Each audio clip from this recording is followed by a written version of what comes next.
जवाहर नवोदय विद्यालय प्रवेश परीक्षेच्या मानसिक क्षमता चाचणी या विषयातील घटक चौथा मालिका पूर्ण करा यातील स्वाध्याय प्रश्न क्रमांक 11 ते 20 चे स्पष्टीकरण।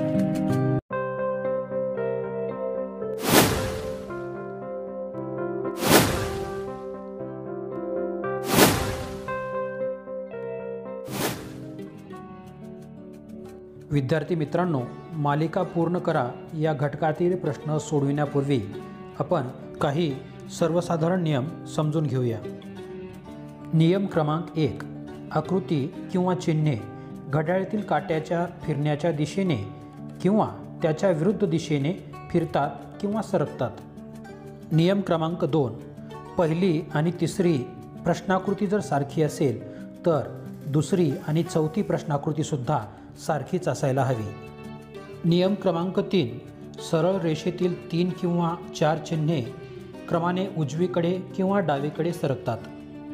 आणि नियम क्रमांक 4, चिन्हांची संख्या कमी कमी होत जाते किंवा वाढत जाते। पुढील प्रत्येक प्रश्नात 3 प्रश्नाकृत्यांची मालिका दिलेली आहे आणि चौथी जागा कोरी ठेवली आहे। प्रश्नाकृत्या एका विशिष्ट क्रमसंगतीमध्ये आहेत। प्रश्नाकृत्यांच्या पुढे दिलेल्या उत्तरांच्या आकृत्यामधून अशी आकृती शोधून काढा की जी चौथ्या आकृतीची जागा घेईल आणि क्रमसंगती पूर्ण होईल। त्या आकृतीच्या वर्णाक्षराचे वर्तुळ काळे करा। विद्यार्थी मित्रांनो, मालिका पूर्ण करा या घटकातील प्रश्न क्रमांक 11 त्याच्या प्रश्नाकृत्या आणि उत्तराकृत्या आपल्यासमोर दिसत आहेत। पहिल्या क्रमांकाच्या प्रश्नाकृतीमध्ये 5 उभ्या रेषा आणि 1 आडवी रेषा आहे। दुसऱ्या क्रमांकाच्या प्रश्नाकृतीमध्ये 4 उभ्या रेषा आणि 2 आडवी रेषा आहेत। तर तिसऱ्या क्रमांकाच्या प्रश्नाकृतीत 3 उभ्या रेषा आणि 3 आडव्या रेषा आहेत। याच क्रमाने चौथ्या क्रमांकाच्या रिकाम्या जागेवरती 4 आडव्या रेषा आणि 2 उभ्या रेषा असायला हव्यात आणि हा पर्याय जुळतो आहे पर्याय क्रमांक डी शी, म्हणून आपण पर्याय क्रमांक डी चे वर्तुळ हे काळे करणार आहोत। प्रश्न क्रमांक 12च्या प्रश्नाकृत्यांमध्ये काय क्रमसंबंध आहे तो आपण निरीक्षणाने ठरवूया। या आकृत्यांचे निरीक्षण केले असता आपल्या लक्षात येते की एका रांगेत असलेल्या या आकृत्या एक एक स्थान पुढे सरकत आहेत। मात्र प्रत्येक आकृतीच्या मध्यभागी असणारी आकृती ही काळ्या रंगाची आहे। हाच क्रम लक्षात घेता पर्याय क्रमांक 4 मध्ये मध्यभागी ही काळ्या रंगाची त्रिकोण असलेली आकृती असेल आणि येथील आकृत्यांचा क्रम असेल वर्तुळ, त्रिकोण, चौकोन आणि हा पर्याय आहे पर्याय क्रमांक ए, म्हणून आपण पर्याय क्रमांक ए चे वर्तुळ हे काळे करणार आहोत। प्रश्न क्रमांक 13च्या प्रश्न आकृतींचे निरीक्षण केले असता आपल्या लक्षात येईल की सर्वात पहिली आकृती ही 3 पाकळ्याची आहे, तर 2 क्रमांकाची आकृती ही 4 पाकळ्याची आहे आणि 3 क्रमांकाची आकृती ही 5 पाकळ्याची आहे। म्हणजे यामध्ये एक एक पाकळी वाढत आहे। याच क्रमाने या रिकाम्या जागेवरती असणारी आकृती ही 6 पाकळ्यांची असायला हवी आणि पर्याय क्रमांक बी ची आकृती ही 6 पाकळ्या असलेली आहे, म्हणून आपण पर्याय क्रमांक बी चे वर्तुळ हे काळे करणार आहोत। प्रश्न क्रमांक 14च्या प्रश्न आकृतीमध्ये पहिल्या आकृतीपेक्षा दुसऱ्या आकृतीमध्ये 1 रेषा वाढलेली आहे, तसेच तिसऱ्या आकृतीमध्ये 2 रेषा वाढलेल्या आहेत आणि चौथ्या आकृतीमध्ये याच क्रमाने चौथी रेषा वाढायला हवी आणि असा पर्याय आहे पर्याय क्रमांक ए, म्हणून आपण पर्याय क्रमांक ए चे वर्तुळ हे काळे करणार आहोत। यानंतर प्रश्न क्रमांक 15च्या प्रश्न आकृत्यांचे निरीक्षण केले असता आपल्या लक्षात येते की आकृती क्रमांक 1 आणि आकृती क्रमांक 2 यामध्ये काळी वर्तुळ आणि चौरस यांची जागा स्थिर राहते, तर इतर 2 कोपऱ्यातील आकृत्यांची अदलाबदल होते। हाच क्रम लक्षात घेता 3 आणि 4 क्रमांकाच्या आकृतीमध्ये काळे वर्तुळ आणि चौरस यांची जागा स्थिर राहायला हवी आणि इतर 2 आकृत्यांची अदलाबदल व्हायला हवी आणि अशी आकृती आहे पर्याय क्रमांक बी, म्हणून आपण पर्याय क्रमांक बी चे वर्तुळ हे काळे करणार आहोत। आता प्रश्न क्रमांक 16ची प्रश्नाकृती आणि उत्तराकृत्या आपल्यासमोर दिसत आहेत। या प्रश्नाकृत्यामध्ये पहा, पहिल्या क्रमांकाची जी आकृती आहे त्या आकृतीस दुसऱ्या क्रमांकाच्या आकृतीमध्ये खालील बाजूस 1 रेषा वाढलेली आहे, तर तिसऱ्या क्रमांकाच्या आकृतीस वरील बाजूस एक रेषा वाढलेली आहे.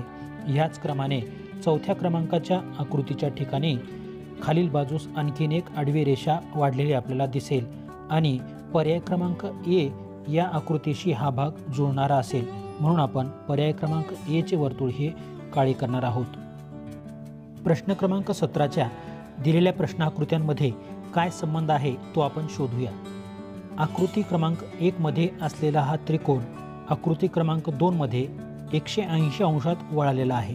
तर पहिल्या त्रिकोणाच्या एका शिरोबिंदूस वर्तुळ आहे, तर दुसऱ्या आकृतीच्या एका शिरोबिंदूस अधिकचे चिन्ह दिसते आहे.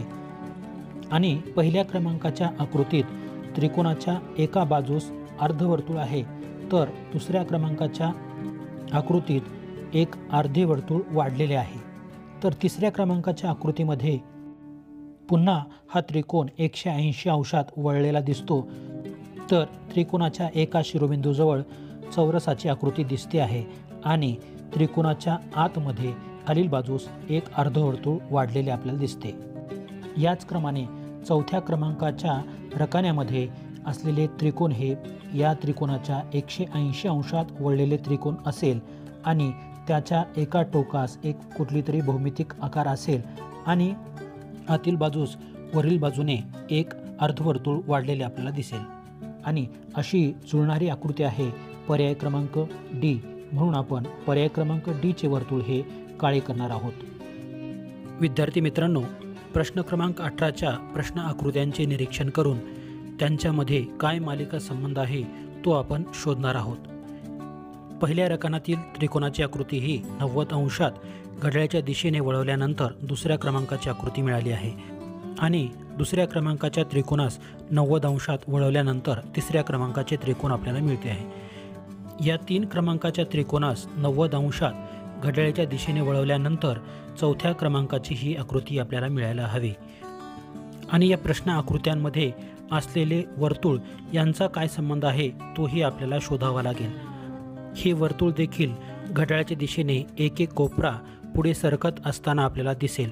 पहिल्या आकृतीमध्ये तो पांढरा वर्तुळ आहे, तर दुसऱ्या आकृतीमध्ये तो काळ्या रंगाचा आहे. तिसऱ्या आकृतीमध्ये तो पांढरा आहे, तर चौथ्या आकृतीमध्ये तो काळ्या रंगाचा असेल.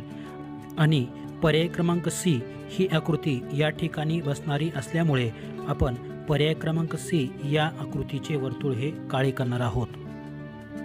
प्रश्न क्रमांक 19च्या 3 प्रश्न आकृत्या आपल्यासमोर दिसत आहेत आणि चौथी जागा ही रिकामी आहे. या रिकाम्या जागेवरती 3 आकृत्यांमध्ये असलेल्या षटकोनासारखी एक षटकोनाची आकृती पेन्सिलने काढून घ्या. म्हणजे आपणास या पद्धतीने आपल्याला अधिक चांगल्या पद्धतीने उत्तर आकृती शोधायला मदत होऊ शकते. प्रश्नाकृतीच्या पहिल्या भागामध्ये एक अर्धवर्तुळाकार भाग आहे आणि एक बाणाचे चिन्ह दिसते आहे. तर दुसऱ्या क्रमांकाच्या आकृतीमध्ये हा अर्धवर्तुळाकार भागाच्या समोरील बाजूस एक आणखीन अर्धवर्तुळ वाढलेले आहे आणि बाणाची दिशा ही घड्याळाच्या उलट्या दिशेने 90 अंशात बदललेली दिसते. तिसऱ्या क्रमांकाच्या आकृतीमध्ये या बाणाची दिशा पुन्हा 90 अंशात घड्याळाच्या उलट्या दिशेने वाढलेली दिसते, तर खालील बाजूस एक अर्धवर्तुळ वाढलेले दिसते.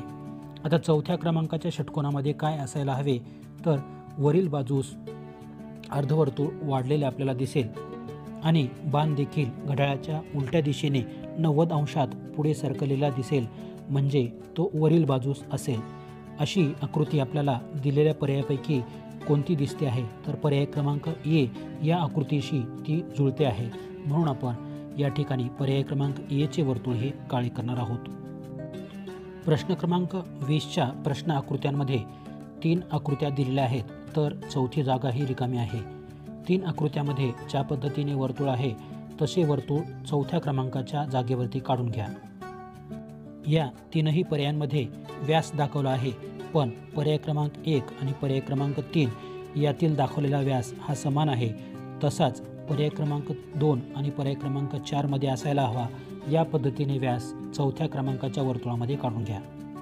आता या वर्तुळांभोवती असलेल्या 3 आकृत्यांचे आपण निरीक्षण केले असता आपल्या असे लक्षात येते की या 3ही आकृत्या घड्याळाच्या उलट्या दिशेने पुढे पुढे सरकताना आपल्याला दिसत आहेत.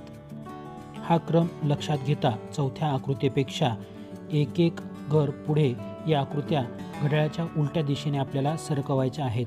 त्या पद्धतीने या आकृत्या 4थ्या क्रमांकाच्या आकृतीमध्ये पेन्सिलने काढून घ्या. आता आपण पेन्सिलने काढलेली आकृती ही उत्तर पर्यायांपैकी कोणत्या पर्यायाशी जुळते आहे ते तपासले असता आपल्या लक्षात येते की पर्याय क्रमांक ए या क्रमांकाची आकृती ही आपण काढलेल्या आकृतीशी जुळते आहे. म्हणून आपण पर्याय क्रमांक एचे वर्तुळ हे काळे करणार आहोत. विद्यार्थी मित्रांनो, या पद्धतीने आपण मालिका पूर्ण करा या घटकातील स्वाध्याय प्रश्न सोडवित आहोत. यानंतरचे स्वाध्याय प्रश्न व्हिडिओच्या पुढील भागामध्ये आपण पाहणार आहोत. मानसिक क्षमता चाचणी या विषयातील पहिल्या 3 घटकांच्या प्लेलिस्टची लिंक वरील आय बटनमध्ये दिली आहे आणि खाली डिस्क्रिप्शन बॉक्समध्येही दिली आहे. आपण अद्याप त्यांचा अभ्यास केला नसेल तर त्यांचा अभ्यास नक्की करावा. विद्यार्थी मित्रांनो, अशाच माहितीपूर्ण व्हिडिओ पाहण्यासाठी माझे स्मार्ट मराठी शिक्षक हे यूट्यूब चॅनल सबस्क्राईब करून बेल आयकॉन प्रेस करायला विसरू नका. तेव्हा पुन्हा भेटूया नवीन व्हिडिओमध्ये. तोपर्यंत धन्यवाद.